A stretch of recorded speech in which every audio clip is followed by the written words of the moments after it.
Donald Trump just had a disastrous press conference in the Oval Office. Apple CEO Tim Cook was by Donald Trump's side. Trump was asked questions about Jeffrey Epstein, and then he just started cursing and saying, "That's bullshit. That's bullshit." Here, watch this. And that's just a way of trying to divert attention to something that's total bullshit.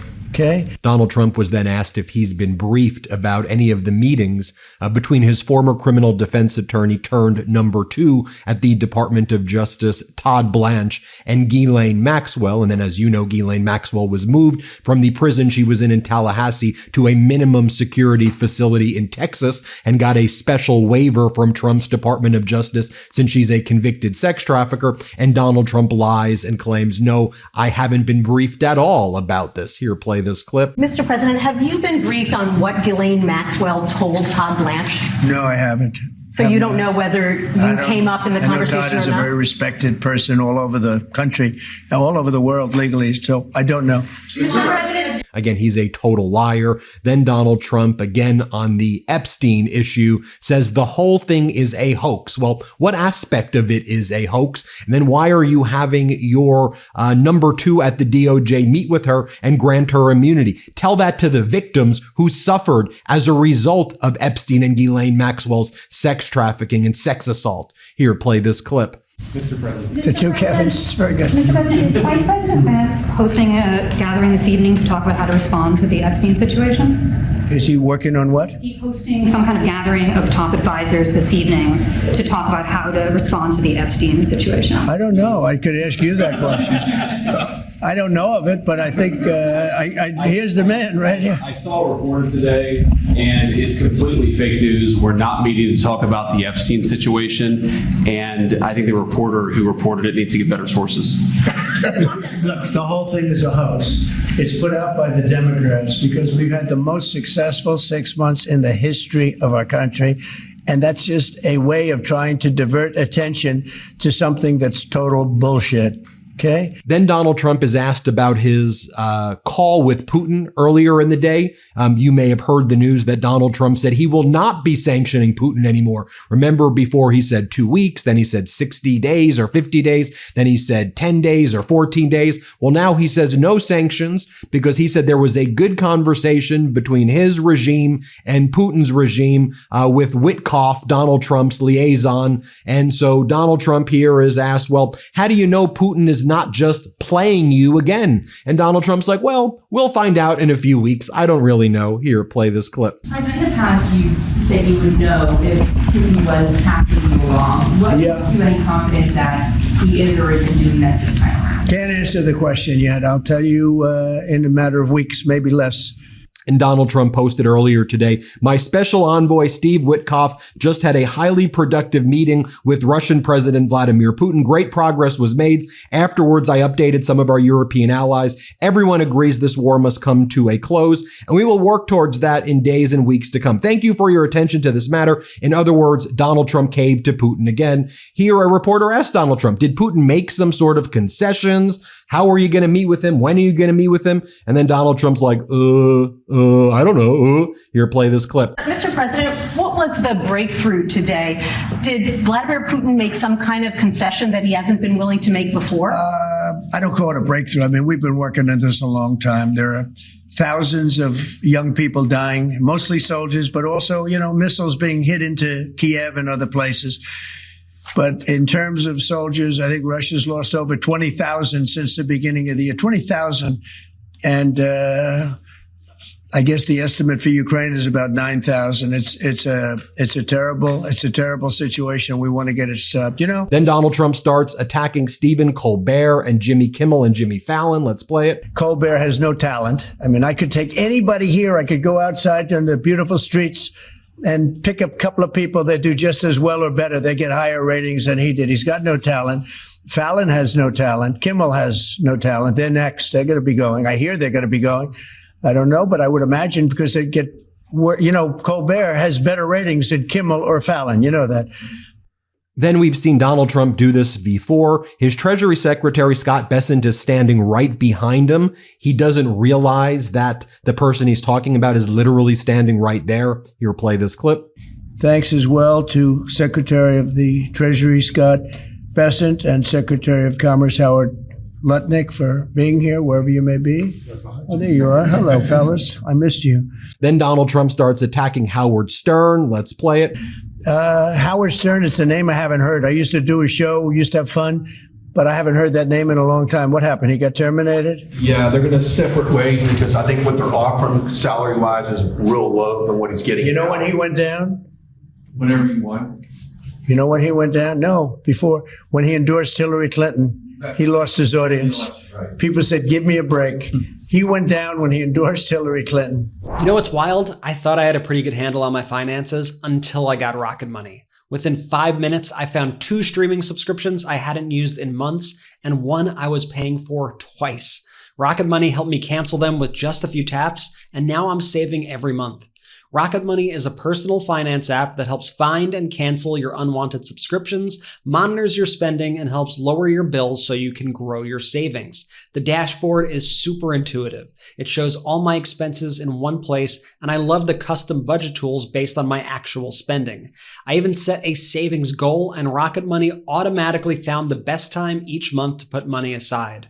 Rocket Money's 5 million members have saved a total of $500 million in canceled subscriptions, with members saving up to $740 a year when they use all of the app's premium features. Cancel your unwanted subscriptions and reach your financial goals faster with Rocket Money. Go to rocketmoney.com/MeidasTouch today. That's rocketmoney.com/MeidasTouch. rocketmoney.com/MeidasTouch. MeidasTouch. And Donald Trump is asked, hey, your regime, your health department is now canceling funding to the mRNA vaccine. Isn't that Operation Warp Speed that developed mRNA vaccines that you did during your first administration? Donald Trump responds with a bunch of word salad. Play this clip. You were the driving force behind Operation Warp Speed, these mRNA vaccines that are the gold standard. Right. Now your health secretary is pulling back all the funding for research. He's saying that the risks outweigh the benefits, which puts him at odds with the entire medical community and with you. What is going on? Research on what? Into mRNA vaccines. Well, we're going to look at that. We're talking about it, and they're doing a very good job. And, you know, that is a past. With Operation Warp Speed was, whether you're Republican or Democrat, considered one of the most incredible things ever done in this country. The efficiency, the way it was done, the distribution, everything about it has been amazing. You know, that was now a long time ago, and we're on to other things. But we are speaking about it. We have meetings about it tomorrow at 12 o'clock, and we'll determine. We're looking for other answers to other problems, to other sicknesses and diseases. And I think we're doing really well. Yes, ma'am. Then Apple CEO Tim Cook gives Donald Trump a golden engraving. More gifts to Donald Trump. That's how you, I guess, get on Donald Trump's good side, by giving him golden things. Here, play this clip. Do you mind if I step up? Yes, please. This box was made here in the U.S., in California. And this glass comes off the Corning line. It's engraved for President Trump. It's a unique unit of one. It was designed by a U.S. Marine Corps corporal, a former one, that works at Apple now. He's done well. Designed it for you. And the base comes from Utah and is 24 karat gold. And it sits, I'll take the liberty of setting it up. Wow.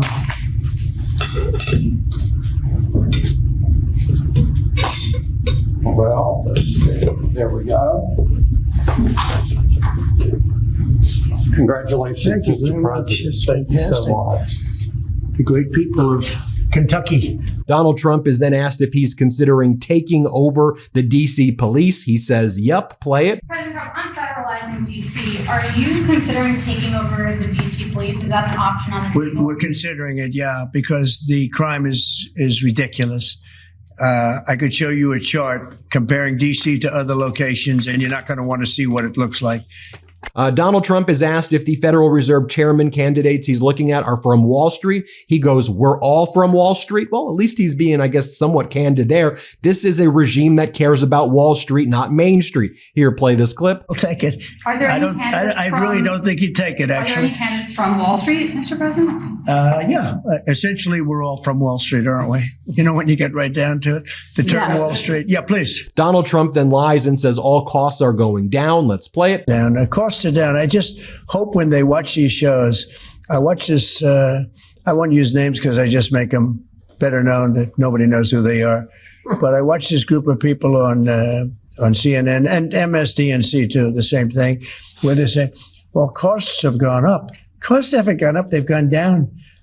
I'm telling you, the thing that's gone up is stock prices, and success of our country. Our country is really, really doing well, successful. Yes, ma'am. Donald Trump then lies and says Japan and other countries are giving us billions of dollars in signing bonuses. That's a lie. Let's play it. I won't be so specific other than to say, because we don't even know what the final number is. We just made a deal, as you know, with the EU where they're paying hundreds of billions of dollars.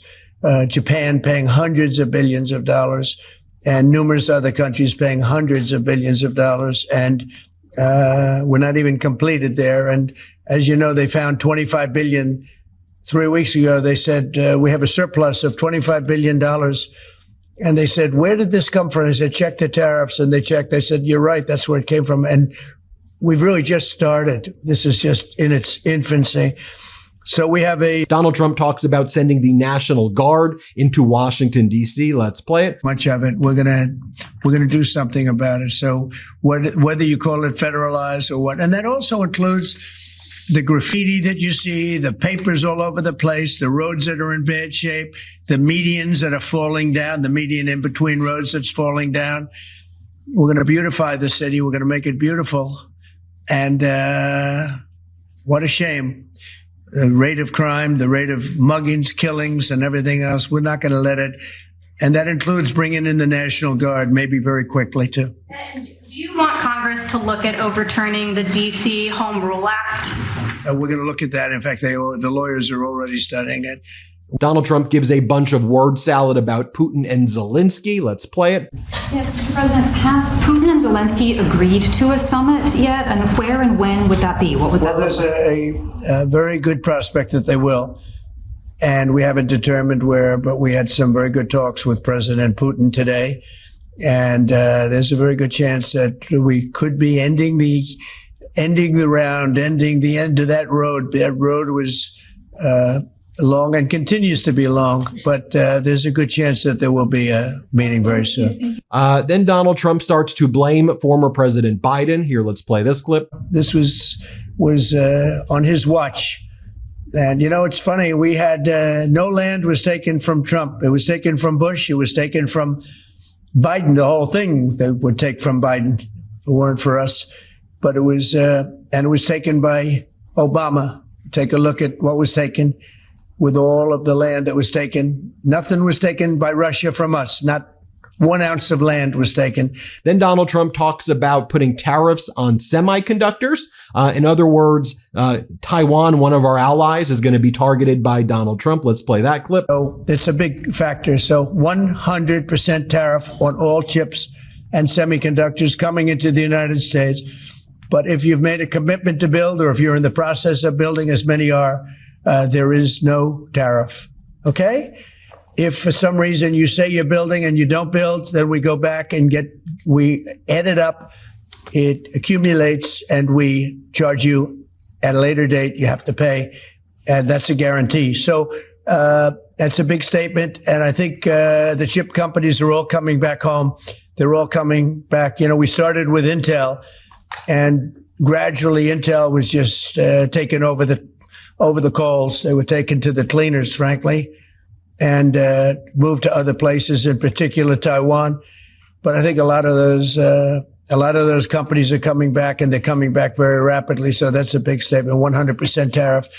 And then here is Donald Trump's envoy Witkoff, a real estate investor with zero diplomatic experience or foreign policy experience, meeting with his good friend Putin once again. Here, let's play it.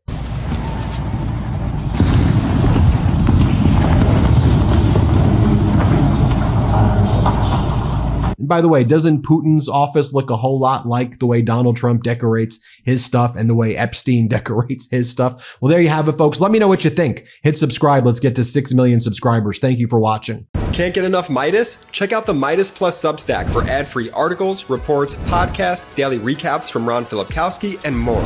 Sign up for free now at MeidasPlus.com.